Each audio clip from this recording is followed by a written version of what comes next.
How's it going, guys? We're a family of 5 in Thailand, and today, due to popular demand, I'm going to be answering the question of why we left the UK, why we're not in the UK anymore, and the reasons are, number one, as long as we can remember, the governments in the UK, as long as I can remember in my life, have always just destroyed the place. It's never been a good thing, Labour or Conservative. And I can't see that changing anytime soon, no matter who sort of gets into power. I don't know if you agree with that. Most older people will say that the 80s was a horrific time, especially tradesmen. They all left to Germany for a better life. Somebody was staying at the hotel until yesterday called Rich. We've got to know Richard from the south of England, but lives in Germany. Excuse me. But Rich agrees that back in the 80s, it was so hard that everybody had to leave, and if you've seen Our Vida Saint Pet, the series, you'll understand what I'm talking about. Great series if you've not watched it, by the way. The weather in Thailand is ridiculous. It's about the 6th day of winter today, and although it is cloudy, it's half cloudy, half sunny lately. But the rainy season is in, and it's just about to end. So we've got it all to come. It gets really hot in sort of March, April time. For the rest of the year, basically. So it is a nice change. I mean, in the UK, sorry cap. In the UK, you're going to get winter even in summer, aren't you? You don't really get a summer. So, you know, we enjoy the warm weather, we enjoy the sun, and we just don't get that in the UK. Whereas here in Thailand, we get it all the time. Even in the rainy season, it's hot. It's nice. It's nice to be cloudy sometimes as well, because it just makes that drops the temperature just a little bit, and it does feel lovely this morning. The cost of living in the UK, as you're all aware, is ridiculous. Look at the rental prices. I think in the UK, for what you get in Thailand, you can get a 3-bedroom house with a water slide and a swimming pool in Hua Hin, where we are now.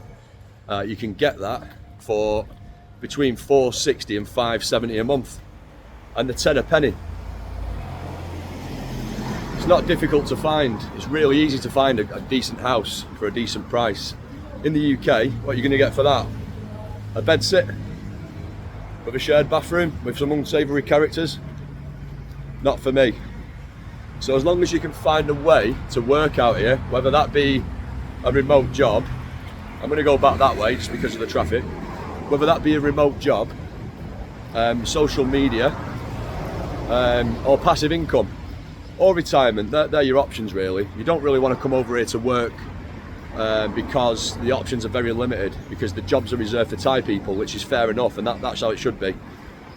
So you can be an English teacher, and there is a few other ways. I think you can work for international companies, for example, if you wanted to work at a high position at the Hilton Hotel or the Marriott. Yeah, you can do that. I'm not sure on the process, but you know, I wouldn't base it all around that if you can't do those jobs or can't find a job doing those things.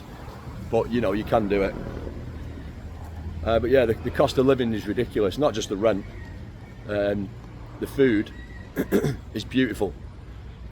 And for 50-60 baht, which is about £1.10, £1.30, you can have a beautiful pad kapow. You can have a green curry, a red curry, all your favourites from your Thai takeaway at home on the street, and it's just as nice, if not better. I've been going to some really nice restaurants, expensive restaurants, and they cost 15, £20 for a meal. Last night I had a pad kapow at the Hilton, at the best rated restaurant in Hua Hin on TripAdvisor. That set me back about 20 quid. I had 3 drinks. I had a pad kapow chicken, beautiful, lovely and spicy. I got some extra spice to put on it, some extra chili. I had a peanut butter cookie for dessert, and I was treated like royalty. I went on my own because nobody else wanted to come, and I just thought it'd be a nice thing to put on for people to see. But yeah, you can eat here for a lot cheaper than in the UK. So the cost of living in general is so much lower. Do you know what the bills are for a house that I was telling you about? It's about £20 a month.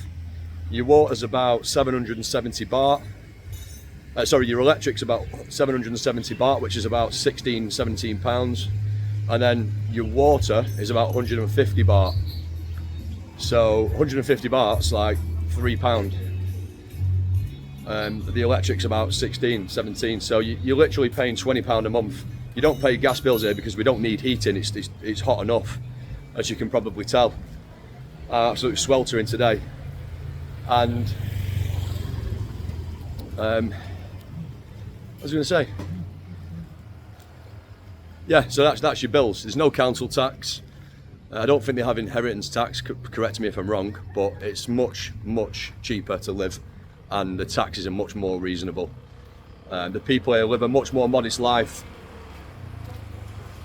So the taxes in the UK, I think they're 20%, and I think they're going up. You've got your national insurance, which we're probably never going to see. People of our age, we're probably never going to see a payment out of that because the country's probably going to collapse before. Here in Thailand, 7%, and it's, you know, you don't mind paying 7%. That's reasonable. That's very reasonable. There are elections here in about 4 months, so that might bring some changes as well. Probably for the better for what I hear from the locals, but that's just their opinion. I don't look into it too much. I'm not interested in it all. We love it here, and whatever the people decide shall be. It's nothing to do with me, and that's the way it should be. The safety in Thailand. People have concerns about the safety. Can I travel as a lone woman? What's it like for kids? Things like that. I mean, you hear some horror stories from places like Phuket, but that's a tourist trap. That's mafia run. That's where you get all your farang, which means foreigners in Thai. But that's who brings the problems, really. That's all I can say about that. The Thai people in the normal places such as Hua Hin and the normal residential places, they are really nice people. They love Western kids. They make such a fuss over them. It's like people have said to me, it's like a free babysitting service at times, and that's true. My youngest Chester sat with the bar lady the other day for about an hour and a half, sat next to her, pretending he was working. I'm working, Daddy. Which was cute, and she didn't mind at all, and she looked after him and she was playing with him and stuff and letting him help. So that's another thing. But yeah, why Thailand? I would say that the cost of living and everything that I've mentioned is sort of why. We were looking to move to a Caribbean island called Ambergris Caye, which is a Belizean island, and again, Belize has got a bad reputation. But the island is just an expat place, basically. It's just an expat community full of Americans, Canadians and Europeans. Mostly Americans and Canadians, mostly Americans really. But the job situation changed, and the rent would have been about $2,000 a month for a 4-bedroom house. We'd have had to get a 3-bedroom at least $1,500 a month. So for our income, we couldn't risk it. We didn't want to go somewhere and have to come back. We'd rather go somewhere where we can afford it. So we went to plan B, and we booked it 2 weeks before we came. We didn't have a real plan.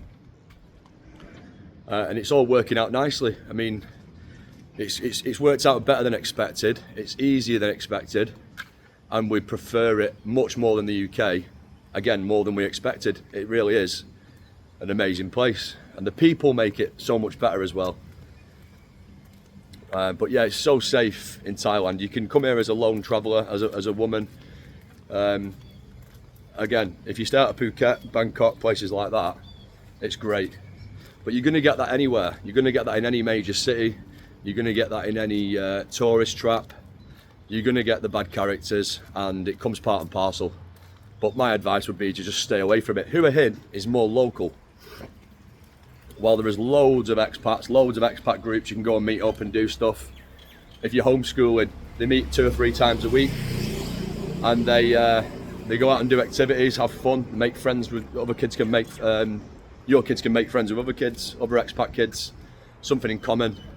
And it's really nice for expat kids to see other expat kids, obviously. So yeah, it's a really good setup, and homeschooling's free, obviously.